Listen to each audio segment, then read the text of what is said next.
So, if you haven't heard, there's been a lot of buzz in the news about something new. There's a new scare. And if you haven't seen it yet, it's the monkeypox. It is rapidly spreading throughout Europe, and cases are now being reported in the United States and Canada. So I've been anticipating the next one for quite some time. We've been warned several times that something bigger, a more lethal variant, is on the way. We're constantly reminded that this isn't over. So, we're seeing this spread at a pretty rapid pace. In Europe, the case has more than doubled overnight. I just want to make people aware of what this is and how serious it could be. According to the WHO, monkeypox usually runs its course and resolves on its own in 2 to 4 weeks. However, severe cases are possible. Today, 3 to 6% of those infected with the disease die as a result of it, so that's a relatively high death rate. Look at China, where the streets are being sprayed with disinfectant. They have massive fire trucks spraying the roads like this is insane. This could lead down a very crazy rabbit hole, and we're getting closer by the day. There is a new treaty that we have just signed or are in the process of signing this week that could be setting us up for a situation similar to China.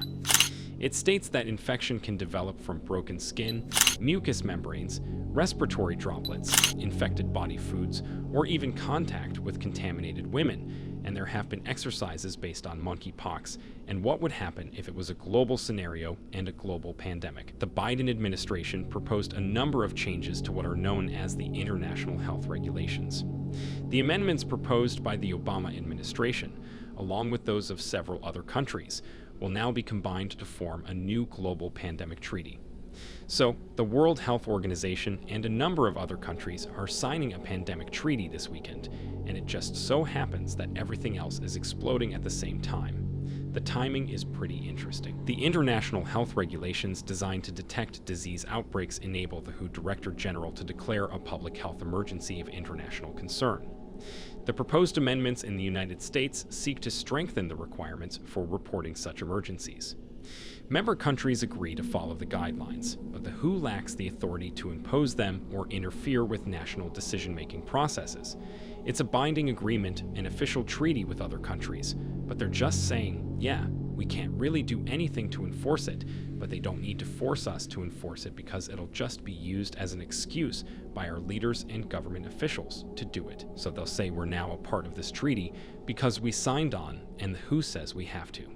So we are actually signing over some of our sovereignty and some of our healthcare system to a global government body. This is not a part of America. It is a part of the World Health Organization. This is a world body to which we are ceding some of our sovereignty, and I know that this can be good or bad at times.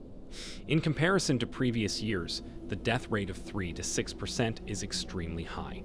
So it could be true, but it will also be used as an excuse to impose more tyranny. More lockdowns, more shutdowns, and guys, just think about what's coming this November. What can they do to regain control of that situation in November? Because that's a whole other problem, and it's all linked together because the economy is collapsing, inflation is insane, and the supply chain is collapsing. Something must be done to change the narrative. This war narrative is not assisting in any way. They expected it to help them and rally everyone to their cause. All of this is only making matters worse. We don't want any of this.